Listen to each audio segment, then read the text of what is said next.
45 nih. Yo, assalamualaikum warahmatullahi wabarakatuh. Kembali dengan saya di live keempat. Bosan pakai kemeja. Jadi kita di live keempat ini kita akan lebih serius. Kita tunggu dulu. Harusnya kalau kayak gini nih dengerinnya musik fish. Musiknya apis.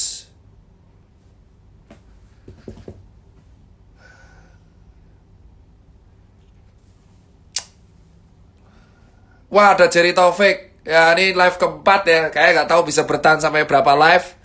Tapi kita akan lebih serius di live keempat ini setelah 1-3 ada prolog. Saya membagi live itu menjadi 10 live. Jadi ada 1, 2, 3 itu prolog. Inti itu 4, 5, 6. 7, 8, 9 itu adalah klimaks. Dan anti klimaksnya posisi 10. Ya Pak Ucok? Siap. Seluruh tim saya udah pasrah. Saya udah bilang orang tua juga, orang tua udah khawatir karena ada beberapa teror ke rumah orang tua. Terus Ucok juga udah siap mendampingi apapun yang terjadi sampai akhir. Jadi udah ikhlas apapun yang terjadi, yang penting bersuara. Hari ini kita udah keliling. Hari ini saya lapor dulu, saya akan membuat sebuah gerakan UMKM di Kreo.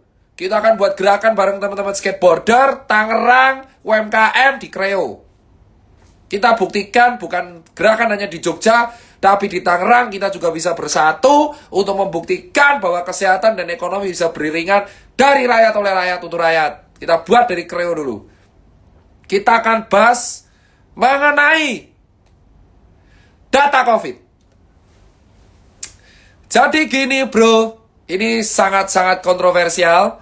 Jadi saya nggak peduli mau dimenitin apa enggak, tapi saya akan bersuara. Mulai dari Surabaya, bosku. Jadi teman-teman sekalian yang saya nggak ngegas ya, agak bertel. Ya teman-teman sekalian yang di Surabaya. Mungkin dari bulan Maret, April kalian akan tahu di Surabaya kita tahu gosipnya bahwa Pemkot dan Pemprov itu berantem. Ini adalah salah satu contoh penanganan COVID yang menurut saya amburadul. Kenapa saya bilang amburadul? Karena dari pusat, Pak Jokowi sudah memerintahkan oke semua. Dan Pak Jokowi mempercayakan menteri, menteri mempercayakan ada kepala daerah mempercayakan sampai ke tingkat kota dan kabupaten. Nah, di Surabaya dan Jawa Timur masih sempat-sempatnya selek, bos. Masih sempat-sempatnya selek. Pandemic Talk, salah satu kawan, Pandemic Talks, sudah berusaha untuk membongkar mengenai beberapa data yang ditutup-tutupin, tapi beberapa postingannya di take down. Ya, di Surabaya, coba ditanyakan, itu data Pemprov dan data Pemkot sama apa enggak? Kenapa ada 2 RS darurat? Ya, kenapa kok pada waktu itu di berita wali kota Surabaya sempat membantah bahwa kalau nggak salah presiden kita sempat mengatakan Pak Presiden dapat datanya dari Pemprov. Saya tahu, itu ada curhatannya. Saya ada rekaman, saya ada WA, saya ada foto yang mengatakan kalau nggak salah Pak Presiden dapat data nih dari Pemprov yang mengatakan bahwa tingkat kepatuhan memakai masker di Surabaya itu rendah. Dan itu besok harinya dibantah oleh Bu Wali yang mengatakan data dari mana. Nah, ini udah beda datanya. Nah, Pak Presiden cuma tameng nih ceritanya. Let's say kita, oke lah kita nggak bahas Pak Presiden. Tapi ini salah satu contoh bahwa data COVID yang di Pemprov Jatim dan Surabaya ini ada sesuatu yang masalah nih. Kok bisa? Coba dilihat kok bisa. Kok bisa penanganan yang Surabaya itu sempat di bulan April, Mei itu bertele-tele itu kenapa? Jika penanganan dari pusat dan daerah aja tidak sinkron, gimana kita bisa mengalahkan COVID?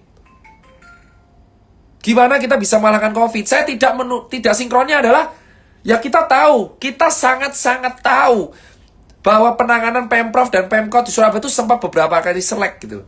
Ada buktinya WA ke saya gitu, ada banyak dari staf-staf Pemkot. Ada.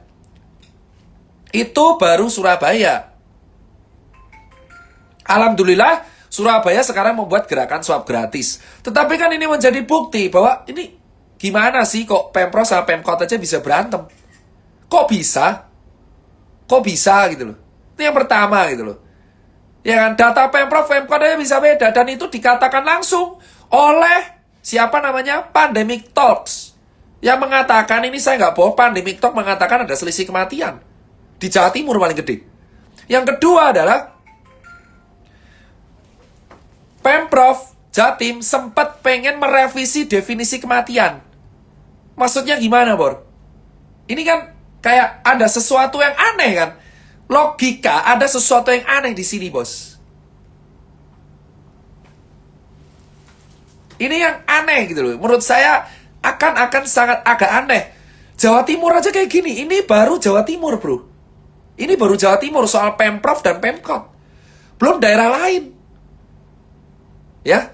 Sekarang kita pikir instruksi presiden itu adalah atasi COVID dibalikan ke kepala daerah. Jika kepala daerahnya aja nggak kompak, mau sampai kapan? Mau sampai kapan? Kedua, Jakarta mengadakan PSBB. Awalnya saya, yakin nih PSBB 2 minggu, oke kita bertahan nih. Hari ini tambah lagi 4.000, 1.000. Setelah kita lihat, PSBB di lapangan itu tidak seketat biasanya. Ya kan? Yang dirazia adalah orang di jalan. Yang dirazia adalah orang-orang yang di angkringan, di kafe, rumah makan. Tetapi tidak ada razia di kantor, gak ada razia di transport umum. Ya. Dan asal kamu tahu, orang-orang yang di Jakarta yang PSBB itu larinya ke Bekasi, Bandung, Depok, Tangerang. Terus gunanya apa? Ini baru Pemprov Jatim ya tadi masalah. Coba diperjawab kalau ada orang Jatim di sini gimana nih? Jatim sama Surabaya dari dulu ada di berita sempat beda argumen. Penanganan COVID aja masih beda argumen, Bos, dari provinsi ke kota. Kita buka yang Jakarta. Jakarta PSBB berat. Tapi orang-orangnya ke Bandung, ke Bekasi, ke Tangerang, ada yang ke mana namanya? Ke Depok. Terus piye? Hari ini tambah 1.100. PSBB ditutup semua.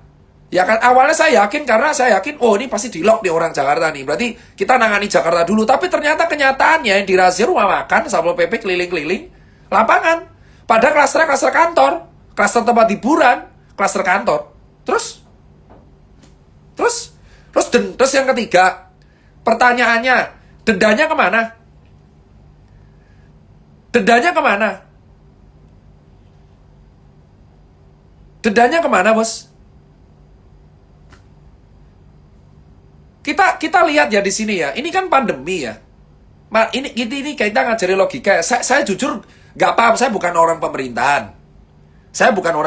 Tapi harusnya yang terjadi adalah Pak Jokowi buat instruksi. Sudah, Pak Jokowi buat instruksi. Kepala daerah kan dikumpulin pasti itu. Kan namanya kepala daerah bertanggung jawab pasti Pak Presiden dong atau Menteri Dalam Negeri. Harusnya kepala daerah ini kompak.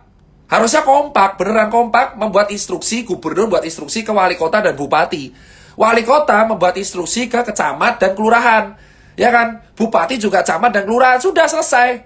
Harusnya sekompak itu. Ketika ada perbedaan pendapat, seperti Surabaya contoh, ini berarti ada yang aneh dong. Kita bahas Surabaya nih. Satu, kedua, Jakarta tadi saya ulang. Jakarta, PSBB. Awalnya kita yakin dong PSBB, Pak Anies narik rem darurat. Oke, keren. Tapi kenyataan di lapangan, bawahannya, eksekusinya, razianya adalah sebatas rumah makan, kerumunan di jalan. Tidak ada di kantor katanya ditutup 20. Tapi nandep tambah 1.100. Kenapa? Karena warganya ke Bekasi, Depok, dan Tangerang. Berarti antar kepala daerah nggak kompak dong. Antara Jabar sama Jakarta dong. Berarti nggak kompak kan? Kan logika, kenapa Jakarta bisa tambah 1.100? Karena ada migrasi. Kenapa ada migrasi? Orang-orang pindah dari Jakarta, pindah ke Bekasi, pindah ke Bandung, pindah ke Depok. Terus balik lagi ke Jakarta. Berarti kan tidak kompak. Ini baru Jakarta. Ketiga, dendanya kemana? Dendanya kemana? Orang bayar denda 100 sampai 250 ribu. Bayar. Denda masuk. Ada yang masuk, nggak tahu. Bisa nggak Pak Kim? Denda tuh kemana? Dendanya kemana? Ini yang ditanya. Dendanya kemana? Dendanya ini harus ditransparasikan kembali ke rakyat untuk memenuhi kebutuhan yang nggak mampu, atau kembali ke kas daerah. Ini harus dipertanyakan denda, karena denda ini kan pertanggungjawaban. Jika yang pelanggar banyak, berarti ada denda. Denda ini harus digunakan untuk meningkatkan protokol kesehatan atau membantu warga yang miskin. Pertanyaan keempat, Bali. Kemarin ada kasus 20 pembantunya Pak Koster itu kena COVID. Gubernur Bali mengatakan statement, obatnya arak. Ini kepala daerah loh, ya. Ini kepala daerah loh. Ini Surabaya, Jakarta, Bandung, Bali nih saya bahas sekarang. Bali. Ya, Bali. Kondisi Kabupaten Badung itu PAD-nya hancur-hancuran. Awal mula 6 triliun. Sekarang udah hancur karena Seminyak dan Kuta nggak bisa dapat duit. Ya, Pak Koster harusnya sebagai gubernur mewadahi itu semua. Kita lihat malah karyawannya Pak Koster kena COVID. 20 orang ada di berita. Dan di tag ke saya. Ini gimana? Dan Pak Koster mengatakan obat COVID arak. Dan yang ketiga, Pak Koster juga mengatakan sering tidak pakai masker di pertemuan publik. Itu kepala daerah. Jawa Tengah kemarin malah ngadain Tegal ngedain sunatan dangdutan. Ya, ini membuktikan bahwa arahan Pak Presiden tidak dilakukan dengan baik sama kepala daerah. Saya nggak bela siapa-siapa, tapi ini fakta yang bisa kalian lihat dengan baik di jalanan. Arahannya jelas, kepala daerah bertanggung jawab dengan warganya. Ya, ketika adaptasi kehidupan baru, kepala daerah itu bertanggung jawab terhadap warganya. Tegal buat dangdutan. Gubernur Bali buat statement arak Bali obat COVID. Di Surabaya dan Jatim gak akur. Ya. Di Jakarta PSBB, di Jawa Barat enggak. Terus di Bandung banyak kafe tempat hiburan buka. Jakarta enggak. Otomatis orang Jakarta ke Bandung semua. Kayak rakyat jelata itu di bawah nggak tahu harus percaya siapa.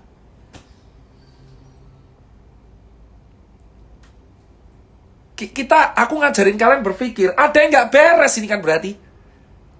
Kenapa? Karena COVID ini adalah panggung kampanye gratis buat pejabat.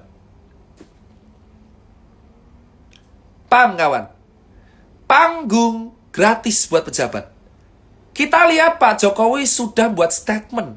Atasi dengan baik. Ini presiden. Ibarat ketua kelas. Ibarat presiden itu ketua angkatan. Ya. Ketua angkatan, di dalam ada ketua tutorial. Jangan deh, susah. Ibarat presiden itu kepala sekolah. Ya, terus ini ada ketua kelas. Ketua kelas ini adalah kepala daerah.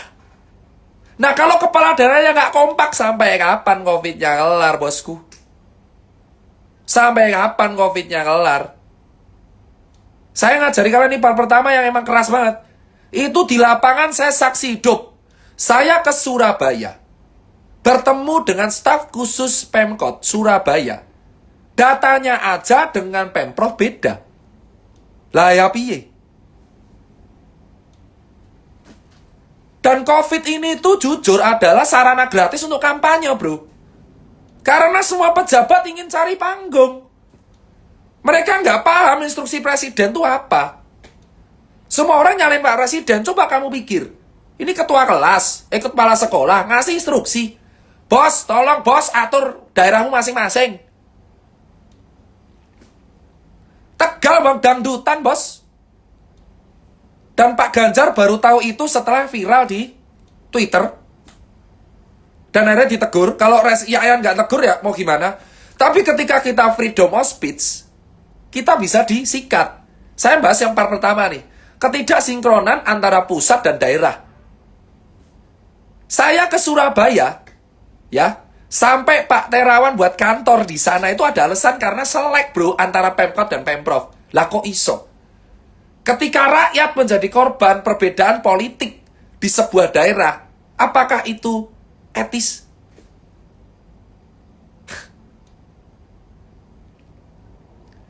Tegal dangdutan, sementara warga di jalanan kena razia. Pak Ganjar keliling kemana-mana di Jawa Tengah untuk sosialisasi, tapi anak buahnya di Tegal dangdutan. Sementara di Surabaya, Pemprov Pemkot selek. Di Bali, Badungnya minus, gubernurnya buat solusi arak Bali obat COVID. Dan malah 20 pembantunya kena COVID. Di Jakarta, PSBB yang dirazia sama bawahan orang lapangan tok. Klasternya kantor transport. Terus wargane malah minggat pergi ke Bekasi, Depok, Bandung. Bandungnya tempat hiburan buka. Angkringane buka. Satu-satunya beres Jogja. Sri Sultan Hamengkubuwono. Tapi itu pun warganya juga di angkringan diviralkan. Kalian mau bicara apa lagi? Fakta udah jelas.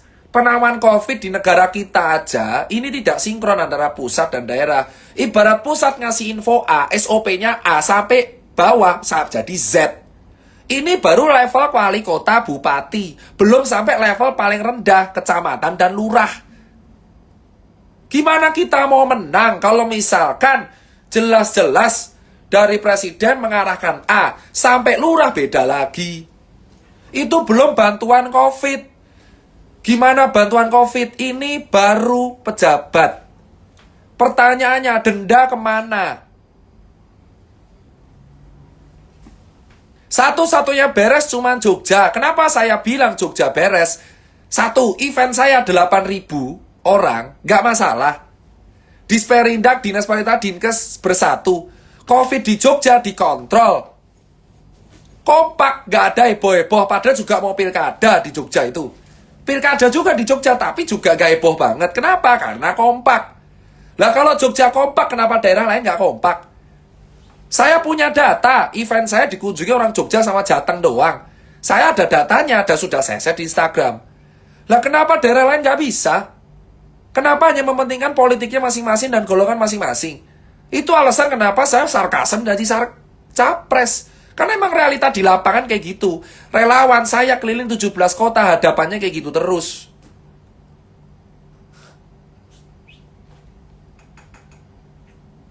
Terus itu yang menurutku kayak aneh kan? Ini baru satu hal bagian pertama dari part 4. Gak sinkron. Kita lihat pada bulan Maret, ketika kita sudah distatuskan bencana nasional, ternyata kepala daerah bergerak masing-masing karena memanfaatkan COVID sebagai sarana cari panggung. Lah kalau pejabat cari panggung boleh, kenapa dokter Tirta nggak boleh? Kenapa orang lain nggak boleh? Kenapa hanya pejabat yang boleh cari panggung? Memang di kala COVID ini semua pejabat beraksi sok-sok bantu untuk cari panggung, jelas. Tapi kenapa pejabat boleh, kita enggak? Itu faktanya yang di lapangan yang pertama. Nggak sinkron. Saya bisa bongkar kok. Pelan-pelan itu yang Surabaya, orang staff yang ngajak ketemu saya Pemkot, dia nggak suka sama Pemprov. Saya nggak bisa sebut namanya, iris-iris dulu pelan-pelan nanti di part 9 atau 10. Tapi faktanya saya megang bukti semua, bahwa ada percakapan yang mengatakan bahwa Pemkot sama Pemprov itu selek. Dan disebut orangnya yang buat masalah siapa. Mau sampai kapan ini ditutup-tutupin? Wahai kepala daerah. Saya tuh nggak mungkin menang capres. Syarat tuh 40 tahun, saya masih 29 tahun. Saya hanya menarasikan bahwa, guys, ada yang nggak beres loh. Kalau politisi boleh berbicara, kenapa kita enggak? Itu. Saya nggak takut mau diancam, mau diapa. Faktanya saya punya bukti yang mengatakan ada beberapa orang Pemkot yang emang nggak suka sama orang Pemprov, itu Jatim. Saya share bubar itu.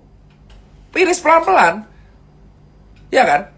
Kamu cek berita aja statementnya Pak Koster kayak apa. Itu pertama, bos. Denda mau kemana?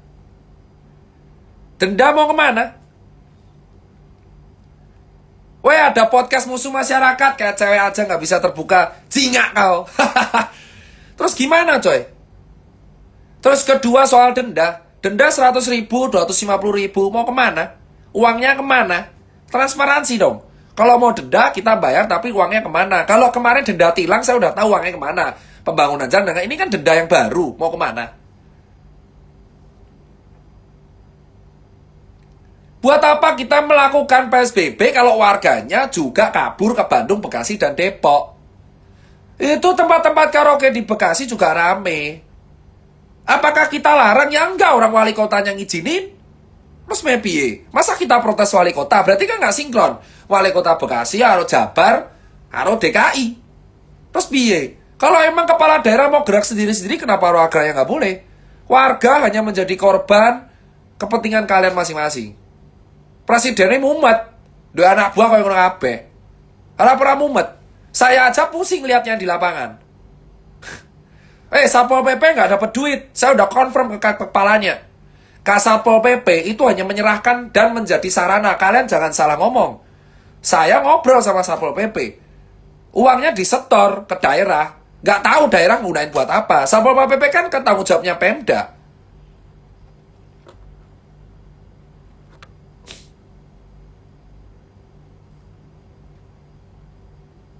Itu yang pertama. Kedua, pilkada lanjut. Kenapa pilkada lanjut? Karena banyak orang yang ingin mengganti kekuasaan yang sekarang. Kalau pilkada nggak lanjut, gini ya, saya kasih tahu ke kawan-kawan semua. Kenapa pilkada lanjut? Jadi gini, pilkada lanjut ini dikarenakan banyak beberapa orang yang ikut pilkada konsentrasi tersebut. Mereka nggak mau kalau pilkada diolor atau diundur, itu membuat masa jabatan yang sekarang. Memperpanjang masa jabatan petahana yang sekarang. Come back again. It's about politik. It's about kekuasaan, power.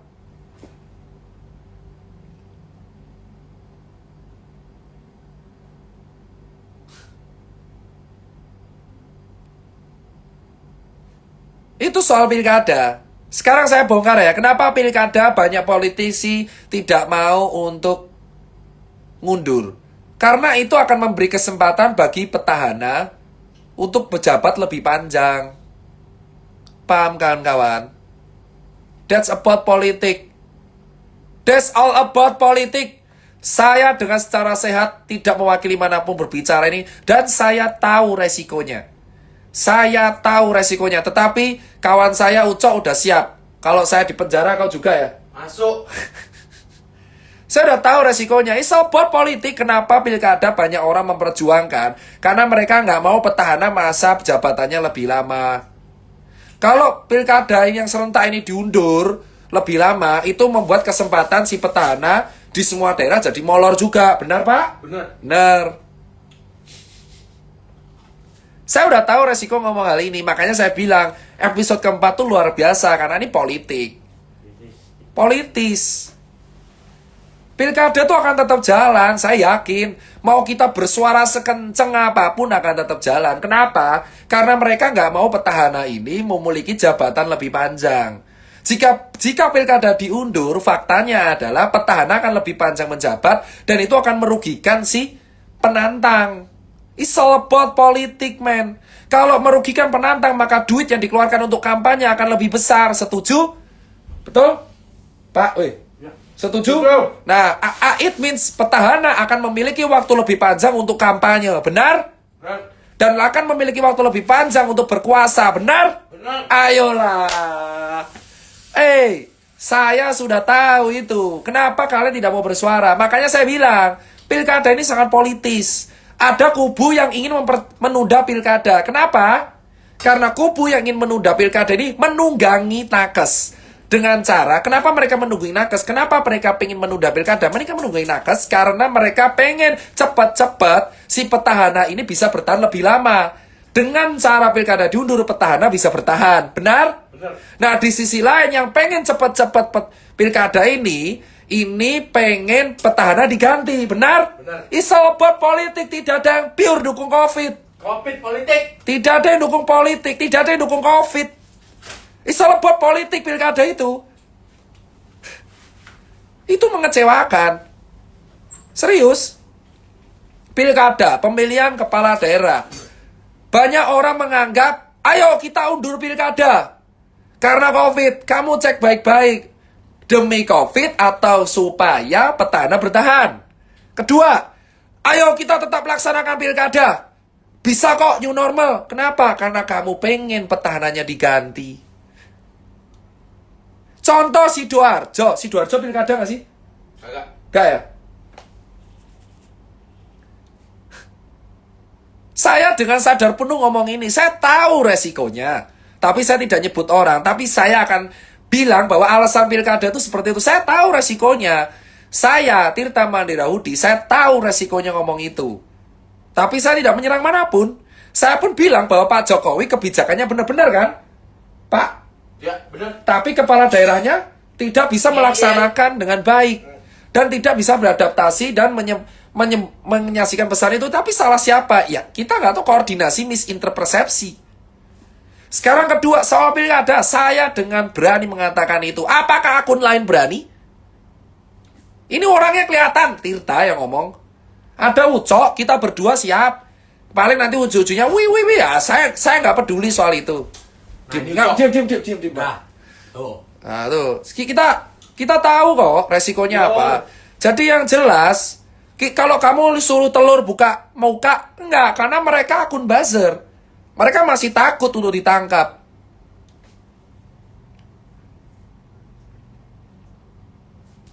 Loh, saya santai.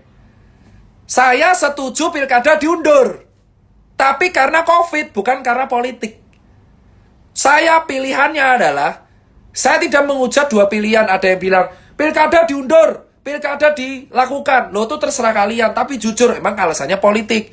Kalau saya alasannya COVID, saya bisa dengan secara tegas mengatakan, saya pengen pilkada diundur karena alasannya COVID. Ini alasan keseriusan bahwa anggaran COVID, anggaran pilkada bisa dialihkan untuk swab gratis bagi rakyat di Jakarta, Surabaya, dan Makassar, dan Bali. Paham? Saya tidak ada narasi politik di sini untuk yang soal pilkada diundur. Jadi ini dibedakan. Kalau politisi pengen pilkada diundur agar petahana bisa lebih lama berkuasa. Kalau yang kalau yang kontestan penantang, dia pengen pilkada dilakukan agar si petahana bisa cepat diganti. Nah, kalau saya Tirta Mandira Hudi ingin pilkada diundur dikarenakan agar ini urgensi penanganan COVID diutamakan. Karena warga di bawah nggak makan. Dan ini ribut sendiri-sendiri. Di Surabaya pun terkait pilkada itu penanganan COVID.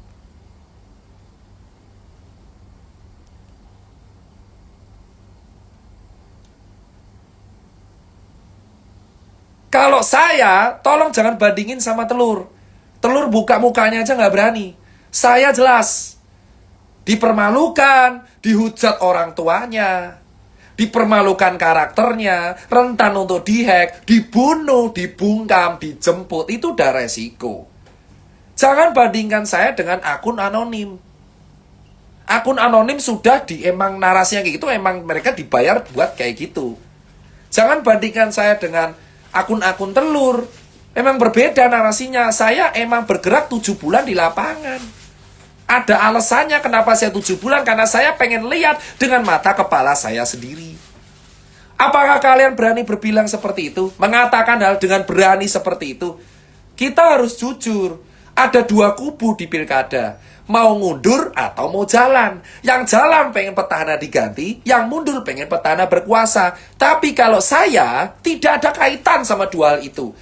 Saya hanya pengen pilkada diundur agar penanganan COVID di Indonesia cepat selesai. Agar vaksinnya cepat ketemu. Agar warga miskin bisa makan. Agar warga yang kelaparan di PHK bisa makan. Ada BLT. Uang anggaran pilkada bisa dialihkan untuk swab gratis dan bantuan langsung tunai. Belum urgen. Tolong lupakan kekuasaan. Tolong lupakan golongan. Tolong lupakan iri, kedengkian, dan kebencianmu di Indonesia untuk membantu pelaksanaan pemerintahan ini menangani COVID. Kalau semua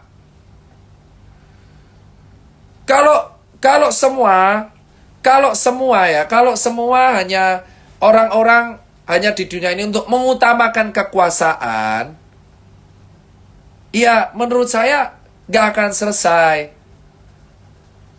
Kita kan sudah tahu presiden terpilih Pak Presiden Joko Widodo.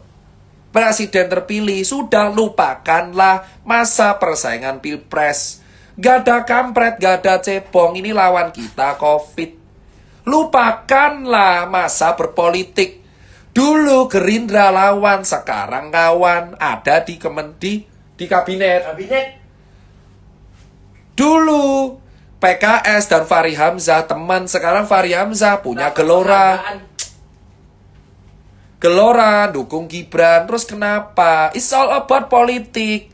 Kenapa kalian di lapangan membenci gara-gara pilpres? Ini akibatnya ketika Indonesia terbagi dua karena pilpres. Dikit-dikit kadrun, dikit-dikit cebong, dan akhirnya penanganan COVID acur. Inilah ketika sebuah penanganan pandemi dicampur adukan oleh kekuasaan, perebutan kekuasaan dan politik. Kalian di lapangan rebutan kadrun, rebutan cebong. Faktanya mereka di atas gak peduli itu. Dulu Gerindra dan PDI lawan, sekarang kawan. Apakah salah? Enggak, itu politik. Kaliannya yang baperan. Ini fakta yang saya bongkar di lapangan. Saya masih melihat banyak orang gap-gapan karena pilpres. Apakah telur berani membongkar itu? Banyak orang gap-gapan di telur salah? Enggak. Emang dia seperti itu cara mainnya. That's cara main akun anonim kayak gitu. Menggiring opini dengan rapi tapi tidak kena UU ITE. Itu udah mainannya telur, saya udah tahu. Dan saya nggak benci, emang saya nganggap telur kawan, emang kayak gitu. Cuma yang saya bilang, di lapangan saya melihat nomor 3 adalah banyak orang-orang menangani COVID selek karena pilihan pilpres masa lalu. Sudah lupakan. Kenapa kita harus memperjuangkan sebuah pilihan yang bahkan penguasa nggak peduli sama kita? Kamu cebong, aku nggak mau nolong. Kamu kadrun, aku nggak mau nolong. Presiden kita terpilih sudah, nikmati aja sampai 2024. Kalian mau ngelawan apapun, buktinya dia yang terpilih. Yang kita bisa lakukan adalah kita bersatu. Apakah saya beresiko? Beresiko. Faktanya di lapangan, saya di relawan aja. Tirta cebong, jangan didekati. Apaan sih? Tirta dulu bantu Pak Jokowi, jangan dideketin. Tirta stafnya Pak Sandiaga, gak usah dideketin. Dulu Pak Sandiaga lawannya Pak Jokowi. Lah Pak Sandiaga aja sekarang akrab sama Pak Jokowi. Itu penguasa. Emang itu politik pilihan. Kenapa? Itu di lapangan, Pak. Sampai ada orang bilang, ini akibatnya kamu milih rezim. Apaan sih? COVID gak ada kaitannya, Pak. Kepala daerahnya pun jadi kayak gitu.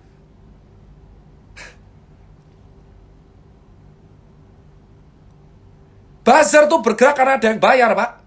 Mana mungkin gak ada yang bayar? Itu fakta di lapangan. Saya berani bilang, saya pengen pilkada diundur karena COVID. Ya Allah, bukan karena pilkadanya. Saya mau petahana berkuasa, mau petahana diganti, itu udah konsentrasi politik. Kita harus respect, tapi tolong dengan sangat kawan-kawan. Ini masalahnya, urgensinya kacau banget. Urgensinya COVID. Banyak orang di lapangan nggak makan karena di PHK. Saya harap kawan-kawan yang di atas, KPU, Pak Presiden, atau Pak Menteri, atau siapalah, saya nggak tahu. Tolong banget, pilkada diundur aja sampai Maret atau April. 3 bulan saja. Tolong, biarkan warga di bawah ini makan tanpa harus terbagi lagi. Susah, Pak, kalau COVID-nya nggak kelar, tapi kita opininya terbagi. Ini bukan perkara vaksin. Vaksinnya ketemu kok Desember. Pak Luhut bilang begitu. Saya paham Pak Luhut, tapi bukan masalahnya itu. Masalahnya, kita ini sudah terbagi gara-gara Pilpres 2019. Apalagi kalau dibagi karena pilkada. Warga kita akan semakin terpecah. Warga kita semakin akan di-fed it in pera. Yang terjadi adalah orang nggak percaya lagi sama sebuah sistem. Halo Mbak Vera, ini yang saya bilang. Ini yang paling parah adalah banyak orang memanfaatkan hal ini. COVID itu kampanye gratis. Makanya banyak kepala daerah yang membuat kebijakan ngawur. Karena kampanye gratis. Paham? Sekarang saya aja berpikir. Ini fakta. Contoh DKI. Kamu cek dendanya kemana? Ditanya. PSBB DKI. Tapi faktanya dirazia rumah makan.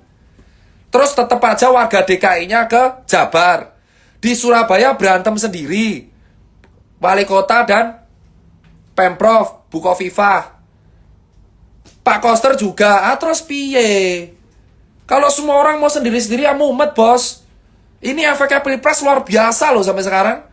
Itu di lapangan saya. Jadi faktanya yang menyebabkan COVID kacau adalah politik. Itu kesimpulannya di nomor 4. 1, 2, 3, saya kasih prolog. Nomor 4 di lapangan. Dari Maret, April, Mei, Juni, Juli, Agustus, September, mau Oktober. Saya di lapangan, donasi 45 ton, bantu 17 kota, ketemu berbagai kepala daerah. Bantu edukasi, ketemu nakes, ketemu ini, ngurus UMKM, rugi banyak. Saya bisa menyimpulkan bahwa yang menghambat penanganan COVID di Indonesia adalah politik dan perebutan kekuasaan. Saya bisa melihat itu dari lapangan. Ini freedom of speech. Itu alasan kenapa Jakarta ambyar. Karena terjadi perbedaan pendukung antara Pak Anies dan Pak Jokowi. Paham? Saya bisa melihat itu. Apakah kita lihat buzzer itu bekerja untuk dibayar dan saya tidak akan membahas hal itu. Mereka bekerja karena dibayar. Mereka butuh operasional dan mereka emang wajar berdebat di Twitter tuh wajar. Kaliannya ya baperan, buka mata men. Penanganan COVID di Indonesia tuh kacau karena politik. Karena perebutan kekuasaan, semua orang ingin cari panggung.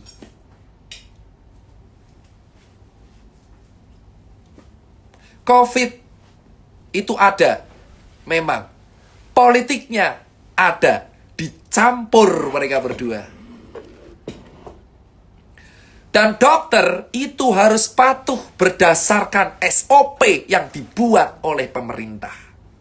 Jika dokter melakukan pekerjaan di luar SOP, akan dituntut 3 hal. Izin prakteknya dicabut, malpraktek, dan dituntut hukum. Kalian tahu bahwa dokter sekarang serba salah. Sekarang saya bisa mengatakan, COVID itu dicampur oleh politik di Indonesia. 1-3. Apakah berbahaya saya mengeluarkan statement ini? Jelas. Tapi saya bisa melihat, Pak Jokowi sudah mengeluarkan instruksi. Kita lihat, yang ribut itu rata-rata emang daerah-daerah yang kantong suaranya tipis-tipis. DKI, Surabaya, Bali, Makassar. Kenapa Jogja damai? Karena ada Sri Sultan Hamengkubuwono. Kenapa Jogja damai? Karena ada Sri Sultan Hamengkubuwono. Sri Sultan bisa melok semua warganya untuk patuh dengan dia. Sri Sultan bisa melihat dan mendamaikan semua golongan di Yogyakarta. Akibatnya penanganan COVID di Jogja terkontrol, terkendali. COVID di Jogja tidak banyak-banyak banget. Ekonominya -6 tapi survive. Pariwisata di Jogja dibuka dari Juni. Ada UGM di sini sebagai akademisi. Tapi kenapa di Jakarta tidak? Karena politik. Perbedaan pendukung antara pro Pak Anies dan pro Pak Jokowi. Kenapa kalian untuk buta dan takut untuk mengatakan itu? Wahai saudara-saudara. Kita tahu lapangan kayak apa. Ini adalah perang politik. Bergimik COVID. Ada yang berani bantah? Silakan. Saya punya bukti yang di Surabaya. Ada bukti chat, bukti data, perbedaan klaim, pertempuran pendapat, argumen, ada semua dan saya ada rekamannya juga. Saya nggak akan nge-share itu di 9. That's fact. COVID dan politik tidak bisa dipisahkan. Kenapa kalian takut? Telur bekerja, tanya dia bekerja untuk siapa? Pembayarnya siapa? Cek aliran dananya, akan ketahuan. Simple. Kalian pikir aja akun-akun buzzer seperti itu bekerja untuk membayar, dan itu nggak salah. Telur dari awal tuh terkesan untuk menekan pemerintah terus. Kita akan tahu dia bekerja untuk siapa. Siapa pengaconya? Apakah pemerintah bayar dia atau anti? Kita nggak tahu. Tiba-tiba telur ada di awal COVID terus langsung meroket. Kalau saya dari dulu. Saya terkenal dulu adalah bantu Pak Jokowi dan bantu Pak Sandi. Ya saya di lapangan ya, saya tahu faktanya. Di Makassar pun terkait politik.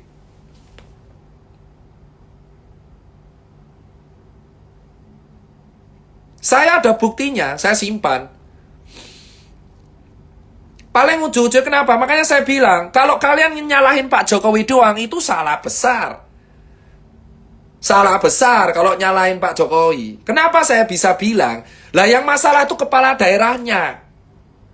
Karena penanganan COVID itu dikembalikan ke kepala daerah. Kenapa? Karena emang daerah bekerja sama dengan pusat, bukan saya bela. Begitu. Berani kan?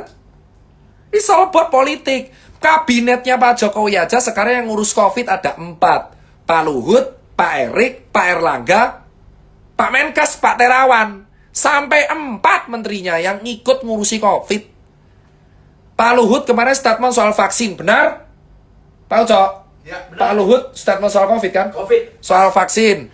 Pak Erik juga nyari vaksin. Iya. Pak Erlangga nggak setuju PSBB soal Pak Anies. Terus siapa lagi tuh?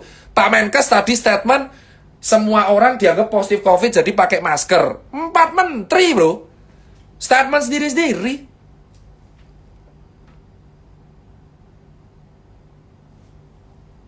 Saya lihat apakah daerah yang berani. Maka kita berpikir kalau kalian mau nyalain presiden percuma. Berarti Pak tolong toh Pak. Pak karena kan saya bilang berarti percuma. Karena mau ngapain lagi? Emang faktanya kalian nyalain dulu aja. Cek camat kalian, lurah kalian. Saya pelan-pelan banget ini ngomongnya. Ini politik. Nggak akan kelar. Kalian mau tanya COVID mau kelar kapan di Indonesia? Nggak akan kelar. Sampai pilkada selesai nggak akan kelar. Paham?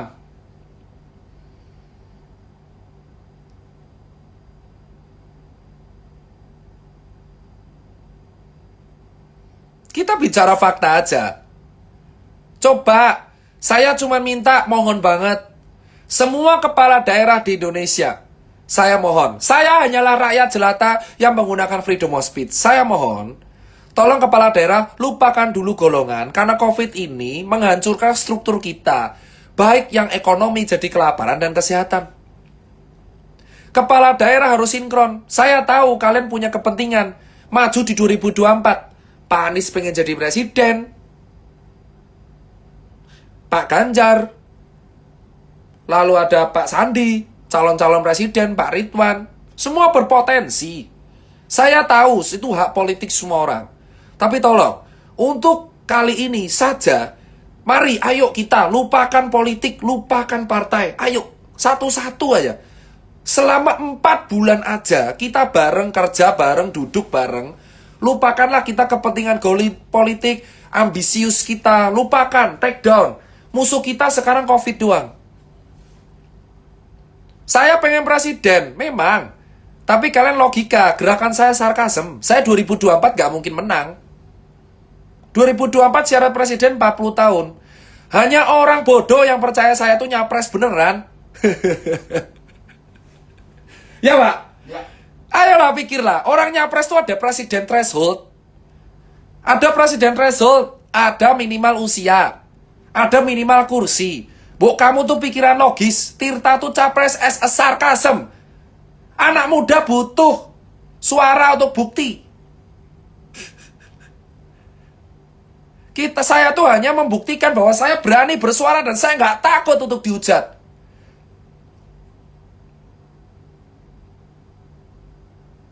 Wah, lo Mbak Vera, mungkin Mbak Vera bisa bersuara juga. Faktanya emang seperti itu. Saya tuh nggak mungkin menang jadi capres, tapi saya membuktikan banyak kepentingan untuk penanganan COVID. Ayo, saya cuma minta, ayo kepala daerah Jakarta, Surabaya, Jogja, Semarang, Jawa Tengah, semua provinsi.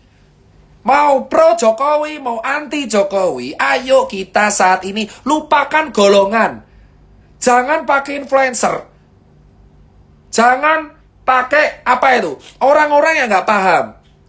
Nakes Garda, relawan, ditambah masyarakat, triangle of democracy. Tetap dipakai dari oleh untuk rakyat. Rakyatnya diemong. 4 bulan semua kepala daerah satu suara. Semua akan bersatu, Pak. Lupakan. Lah.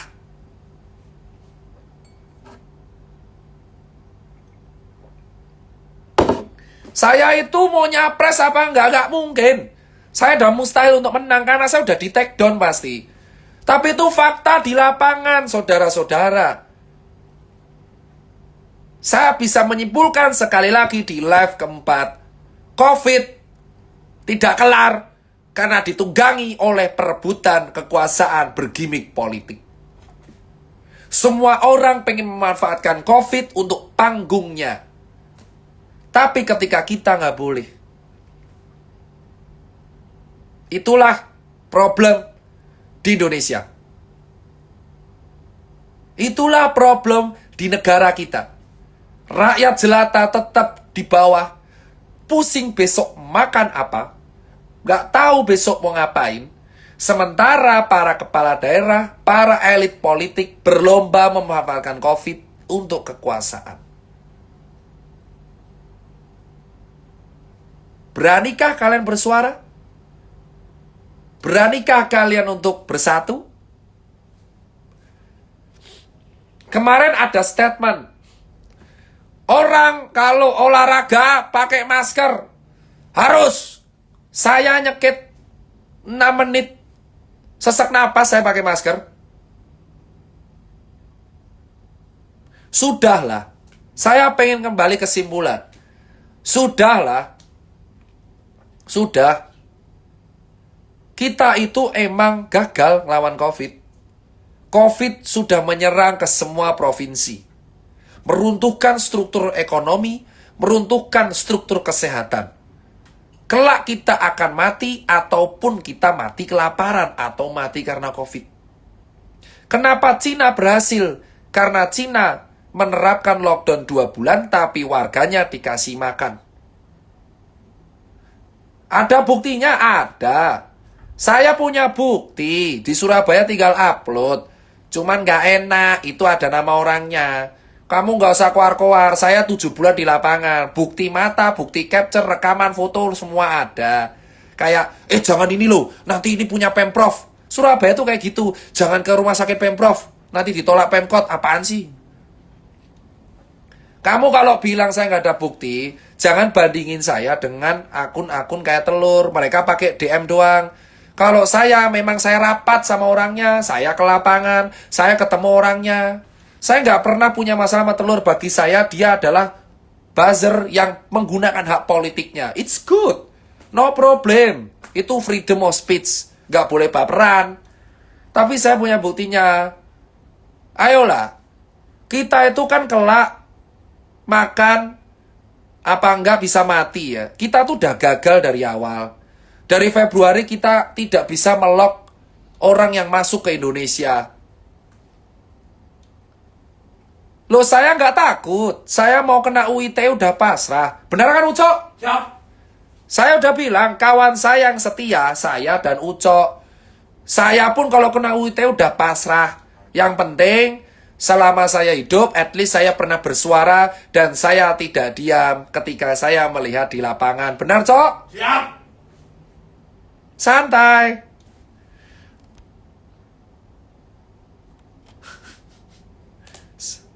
Itu yang saya bilang. Santai. Kalau kamu mau lihat bukti, saya nggak akan share di medsos gampang. Kamu adalah mancing saya.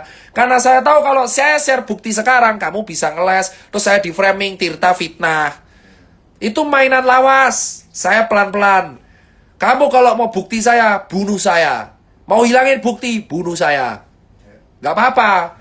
Masih ada Ucok yang akan tameng. Ucok mati, saya mati. Santai.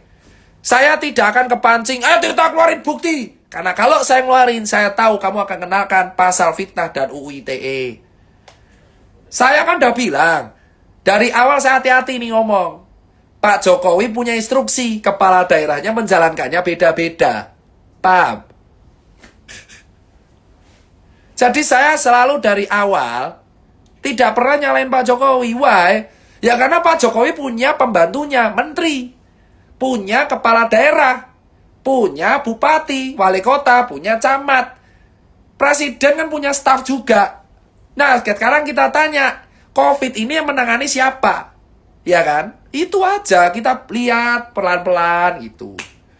Terus saya cuma bilang, dari bulan Februari, negara kita sudah gagal untuk ngelok pendatang dari Cina ke Indonesia. Pak, diudek Pak, iku Pak. Siap. Oh. Woi. Siap. Nah, kan saya bilang, negara kita itu gagal ngelok pendatang dari Cina ke Indonesia. Mereka masuk ke Jakarta dan ke Bali membawa virus COVID. Dan negara kita emang sudah gagal untuk ngelok mereka. Akhirnya terjadi migrasi. Virus itu dibawa oleh manusia ke berbagai kota di Indonesia. Kita gagal ngelok. Harusnya yang pertama kali ngomong itu adalah kesehatan. Saya nggak akan ngomong, saya nggak akan nyalain. Nanti saya takut kemarin dihack lagi. Dicabut nanti izinnya. Harusnya yang pertama kali jumpa pers mengatakan COVID masuk itu adalah kesehatan. Ya nggak tahu ya, banyak kesehatan. Benar Pak? Benar. Saya kan cuma ngomong titit kesehatan. Harusnya yang ngomong pertama kali di TV bahwa COVID masuk Indonesia adalah titit kesehatan. Benar? Benar. Nah, nggak akan ngomong. Kalau ngomong utuh nanti saya kena UU ITE. Benar? Benar. Pinter saya. Itu siapanya kesehatan ya nggak tahu. Harusnya ngomong dia, tapi yang ngomong jadinya Pak Presiden. Ini udah jadi pertanyaan. Kok Pak Presiden yang ngomong? Berarti ada yang aneh nih, ya kan? Nah, Pak Presiden ngomong berarti ini kan ada kegagalan di bawahnya dia. Berarti kabinetnya beliau ada beberapa yang memang gagal ngelok nih masuk ke dalam. Siapanya pariwisata? Ayo sekarang saya iris pelan-pelan. Tipis-tipis tapi hati-hati. Nih Mbak Vera nih kepercayaan saya di Jepang. Bukan hanya WN Cina. Orang Indonesia yang turun ke Jepang juga banyak. Padahal di Jepang sudah masuk COVID. Nah, ini saya pin nih. Ini saya bilang ya, ini Pak Jokowi punya kabinet. Kabinet ini dikasih anggaran untuk bertanggung jawab untuk divisinya masing-masing. Benar? Benar. Yang bertanggung jawab atas COVID dan pandemi adalah titit kesehatan. Benar? Benar. Iya. Tapi yang ngomong pertama kali kasus adalah Pak Presiden. Aneh nggak? Harusnya kan titit kesehatan. Nah, kedua, kegagalan negara kita untuk ngelok masuk turis Cina dan turis dari Jepang ke Indonesia itu adalah kegagalan dari struktur titit pariwisata. Oi, kenapa? Karena pariwisata dianggap penyumbang devisa terbesar nomor 2 di Indonesia. Betul? Betul. Iya, weh bro. Kita ini bongkar tipis-tipis, ya kan? Oh. Jadi kita udah tahu nih divisi yang gagal. Karena sudah gagal COVID masuk ke Indonesia, kita malah pengen influencer pariwisata. Siapa yang statement? Hayo. Titik-titik pariwisata dan titik-titik perdagangan. Iya. Dah. Paham semua? Siap. Titik-titik pariwisata dan titik-titik perdagangan menggunakan influencer untuk mendatangkan malah turis. Semakin banyaklah turis datang dari Jepang, dari Cina lah COVID ngumpul. Paham? Nah, pada waktu itu peneliti FKUI dan FKUGM sudah ngomong hati-hati. Guru besar FKUI sudah mengatakan benar Ya. bahwa COVID sudah ada di Indonesia dari Januari, yang ngomong media. Ya. Nah, Pak Presiden mumet. Presiden Jokowi pusing, buset iki piye to negaraku. Pak Presiden akhirnya menunjuk Pak Doni Monardo sebagai kepala Satgas karena bencana non alam. Makanya ada Pak Doni Monardo karena BNPB. Gitu ceritanya. Nah, Pak Jokowi dan Pak Doni Ketua Satgas akhirnya buat musyawarah. Oke, kita harus rapat. Kepala daerah harus peduli dengan provinsinya. Pak Jokowi minta ke Mendagri dan Pak Doni Monardo untuk menyuruh kepala daerah bertanggung jawab terhadap warganya sendiri. Benar? Benar. Itu namanya otonomi daerah. Iya. Nah, sekarang saya ajarin kalian. Kau kira saya bodoh? Itu namanya otonomi daerah.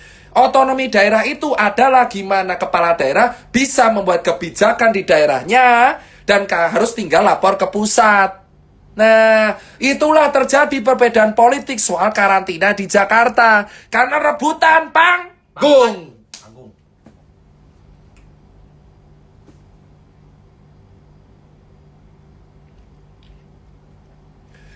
Gini, ini karena tugasnya pemerintah, Dok. Nah, ini saya bilang, ya. Saya bilang, kamu ibarat punya asisten. Asistennya dipasrai. Bos, lapor ya kalau ada COVID. Asistennya lapor. Menurutmu gimana, bos? Kamu kalau berpikir, tolong sesuai dengan hierarki. Jadi, kita di awal aja sudah nggak bisa ngelok turis. Yang itu sebenarnya ranahnya pariwisata. Berimpact pada kesehatan. Padahal vaskes kita nggak lengkap, APD nggak lengkap. Habislah struktur kita. Banyak nakes infeksi, APD nggak ada, vaskes nggak lengkap, swab impor, duit nggak ada. Bu Sri Mulyani pusing, benar? Benar. Makanya Bu Sri Mulyani mumet iki pemasukannya sithik, pengeluarannya oke. Dan akhirnya Indonesia resesi. Dan yang disalahkan warga yang nggak patuh. Padahal dari Januari kita nggak tahu apa-apa. Itulah alasan saya kecewa. Warga tuh nggak tahu apa-apa di masyarakat, di lapangan. Nggak tahu apa-apa, nggak tahu A, nggak tahu B, taunya disalahkan. Padahal yang salah adalah kegagalan salah satu divisi kita yang gagal menahan masuknya turis luar ke Indonesia. Dan gagalnya struktur kesehatan untuk mempersiapkan fasilitas kesehatan di Indonesia. Saya belajar dari kesalahan. Saya akan tidak bilang siapa bilang.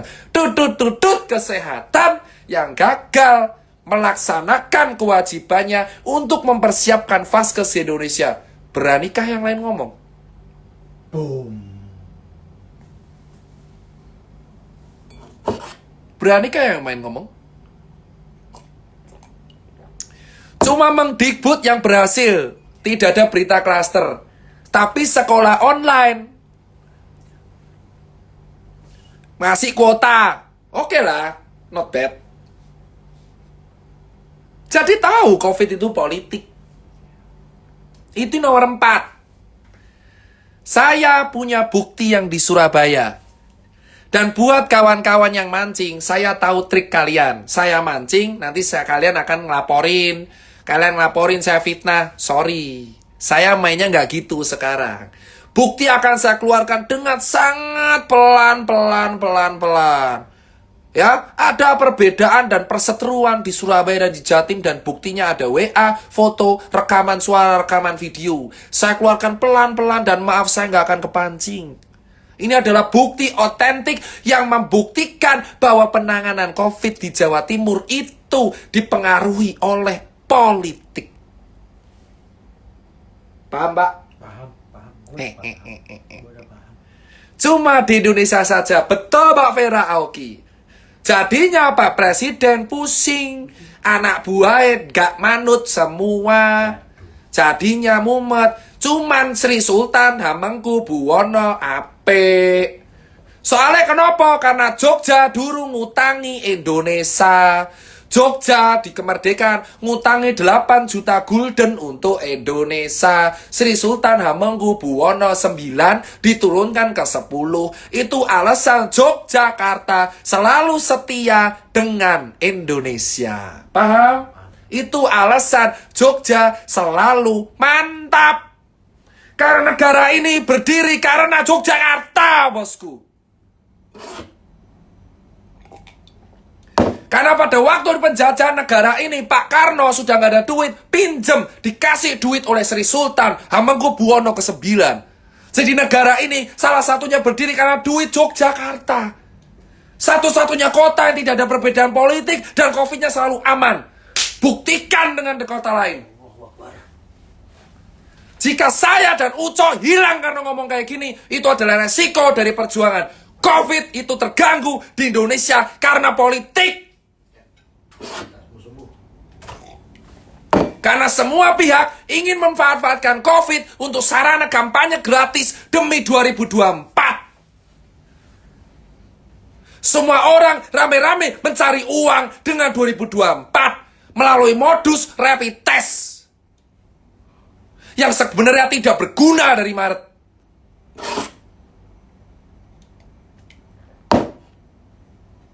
Saya nggak tahu daerah lain karena saya belum ke situ.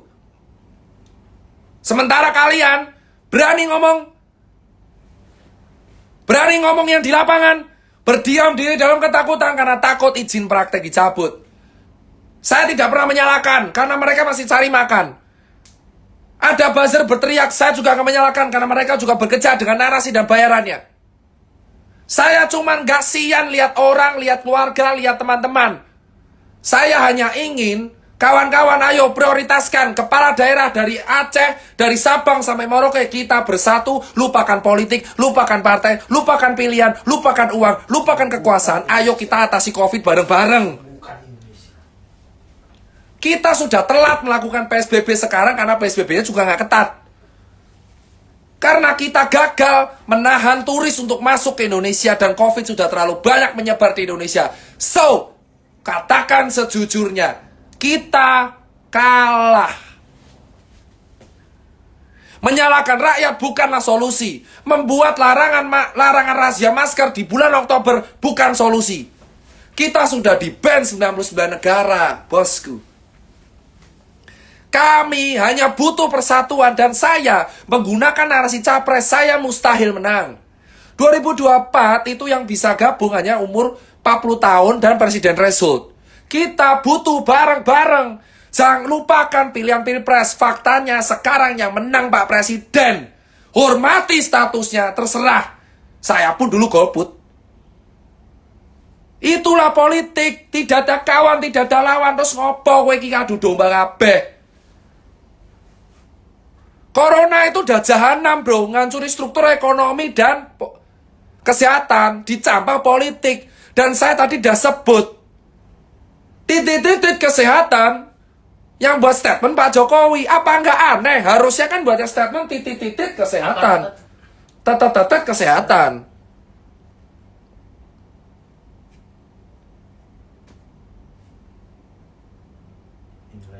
Kalian diam saja melihat aksi seperti ini.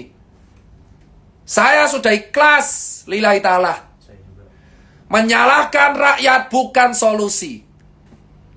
Kita sudah kalah, udah biarin aja. Saran saya, solusi dari Mas Tirta. 1. Swab gratis. 2. Tunda pilkada, bukan karena politik, tapi uangnya bisa digunakan untuk membantu rakyat yang gak ada duit, terutama Bali dan Jakarta. 3. Meminta semua kepala daerah untuk bersatu. Membantu negara ini. Bela negara sesungguhnya. 4. Lupakan rapid test. Itu buat screening, bukan administrasi. Kelima adalah permintaan saya. Tolong, kita nggak usah PSBB-an. Ngomong aja langsung, karena nggak akan ketat. Bilang aja, COVID udah menyebar banyak, herd immunity saja. Berdoa yang terbaik, supaya kita nggak meninggal. Karena kita sudah kalah. Mau PSBB total, renek duit. Jujur, belak-belakan aja. Bu Sri Mulyani, saya bertanya, negara punya uang nggak untuk PSBB total? Saya yakin Bu Sri Mulyani pasti jawab renek. Karena negara nggak ada duit, sudahlah PSBB total pun nggak ada duit buat nalangi warga, kan undang-undang karantina kesehatan. Ya udah, daripada PSBB setengah-setengah, wes los wae. Saya siap. Saya yakin suatu saat saya juga akan kena COVID, bisa aja saya mati, Ucok mati, orang tua mati, saya sudah ikhlas karena kita sudah kalah.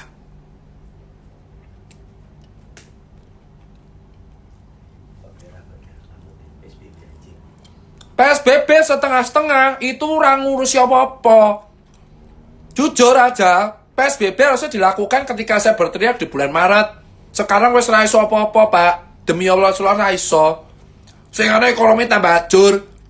Jadi saranku, wes los wae. Los mawon, tapi swab gratis untuk Jakarta, Surabaya, Bali, dan Makassar.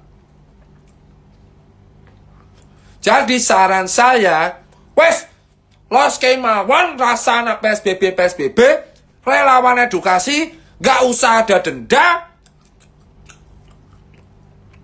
nakes berusaha, tiga insentif, sing miskin yang kere gak ada duit, kasih duit, pilkada diundur, neso, kepala daerah bersatu, seleksi alam. Image publik, nasional, internasional jelek, rapopo. Tapi, kita seleksi alam, sing kuat bertahan, sing lemah wafat. Setuju, Pak? Setuju. Wes kudu ikhlas. Karena kita dari awal sudah salah. Los kemawon. Aku siap mati yuk. Bener gak? Siap. Wes aku siap mati los kemawon. Percuma aja kita mau PSBB. Faktanya COVID wes menyebar ning dindi. Lihat berita. PSBB tetap nambah 1000. Aku wes ikhlas. Los kedol daripada aku mati karena aku COVID, kelaparan, gara-gara PSBB, biarkan orang bekerja sesuka hatinya. Kita tetap 3M, pakai masker, cuci tangan, jaga jarak, edukasi sampai jebot, aku siap. Kepala daerah kompak, swab gratis Jakarta, Surabaya, Makassar, Bali. Terus kepala daerah kompak, tidak ada denda, dan semuanya adalah ranah PSBB. Ben wae kabeh kerja. Dulu di awal saya pengen PSBB, Pak Anies rem mundur, saya setuju, asalkan tegas dan semua kantor tutup. Tapi tetap baik. Jadi, wes Pak, rasana PSBB. Los kemawon, biarkan ini urusan para penguasa dengan akhirat. Jika saya, kamu, atau kalian yang mati, itu pertanggungjawaban para penguasa kita di atas. Jika internasional memandang kita buruk, itu sudah resiko karena kita gagal di bulan Februari. Ada dua pihak harus bertanggung jawab, pariwisata dan kesehatan. Aku siap ben ke los mawon aku mati, meh di blow up, meh diapake rapopo, penting aku rasa setuju. Wes los dol seleksi alam ben ke, daripada kowe kabeh tutup mulut. Kita gagal, kita kalah, ben seleksi alam. Pilih mati karena COVID atau Pilih kalian. Mah kita sebelum mati, at least kita berusaha mati-matian, bos. Los kedol, ikhlasau mati, bos. pilih mati karena COVID atau pilih mati kelaparan. Wes. Sudah. Pakai masker, jaga, cuci tangan, biarkan relawan edukasi. Rasana PSBB. Mau naik, mau positif naik, iki resiko aku wis ra peduli neh. Koncoku bangkrut kabeh, PHK kabeh, ramangan kabeh. Daripada chaos, wes Pak, rasa PSBB ikhlas kemawon. Los dol, bos. Mati dewe ben. Ikhlas tau. Nek aku urip, kalau aku hidup itu rezeki, nek aku mati wis takdir. Piye solusi ku ape ora? Bang, mau terkenal ya? Saya sudah terkenal. Siapa? Ini kita pin. Oke, Tompel Boy 1207. Pak Buzzer. Kalau mau mancing saya nggak gitu caranya. Saya nggak butuh terkenal. Toko saya tutup 4.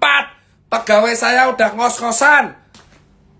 Ya, tutup toko saya udah tutup 4, target saya udah kacau balau, teman-teman saya ada yang sakit, teman saya PHK, saya nggak butuh terkenal, bosku. Saya udah tahu resiko ngomong ini apa.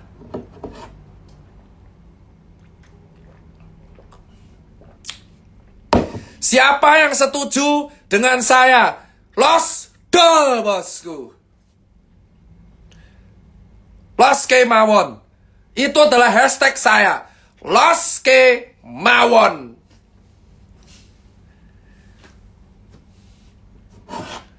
Assalamualaikum. Saya yang minum dulu. Yuk. Karena kenapa saya bilang Los Kemawon? Wes kalah, dari awalnya salah. Aku ra butuh terkenal, ra penting. Buat apa terkenal jika kawan saya nggak makan? Buat apa terkenal jika pegawai saya nggak makan? Buat apa terkenal jika kawan saya nakes tidak bisa berhenti melayani pasien? Buat apa saya terkenal jika saya melihat kondisi penanganan COVID di Indonesia habis-habisan? Buat apa terkenal? Popularitas gak penting, centang biru gak penting, Instagram gak penting. Aku sing penting Los Kemawon. Aku pengen nyambut gawe kayak biasa, praktek kayak biasa, rumah sakit aman, ben meh positif munggah, meh opo munggah, aku wis pasrah. Kalian semua yang munafik mengatakan, ayo Caca, kalian sudah tahu Indonesia sudah kalah. Seburuknya kau Los Dol apa? Herd immunity. Biarin saja. Mau apa? Kita sudah kalah, kamu mau apa? Sampai nunggu vaksin selesai. Kita Los Kemawon sampai vaksin. Kata Pak Luhut gitu. Ya kan? Ya. Katanya Pak Luhut, vaksin jadi 100 juta Desember sampai Maret. Oh wis, pencegahan, manut. Pokoknya aku Los Kemawon. Wis. Los Kemawon. Los wani perih dewe nyambut mangan. Teriakan itu ke semua orang. Kita harus bilang, semua kepala daerah harus kompak. Los Kemawon, ikhlas mawon. Koe aku kabeh bisa mati. Aku kamu bisa mati. Entah karena COVID, entah karena kelaparan. Sudah cukup aku melihat temanku mati, atau keluargaku mati, atau guruku mati. Sudah cukup. Karena kesalahan penanganan dari awal. Siapa yang takut ngomong itu? Sudah. Los Kemawon. Terima kasih para politisi yang berjuang demi kekuasaan di negeri ini, yang akhirnya membuat warga sengsara setengah mati. Dan akhirnya karena sengsara setengah mati, saya pun juga akan ikut mati. Cepat atau lambat, entah dijemput atau nanti. Bosku, terima kasih para politisi. Semoga Allah membalas kalian di akhirat nanti, yang memanfaatkan COVID untuk kepentingan kalian sendiri. Jika dari awal semua kompak, tidak egois, mementingkan rakyat, maka kejadian keparat ini tidak akan terjadi. Saya ikhlas, biarkan Allah yang membalas dan memberikan laknatnya kepada semua politisi yang memanfaatkan COVID. Los Kemawon, ikhlas mawon. Santai.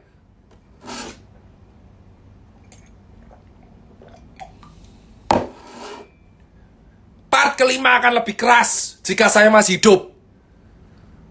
Assalamualaikum. Oh, salah. Assalamualaikum warahmatullahi wabarakatuh.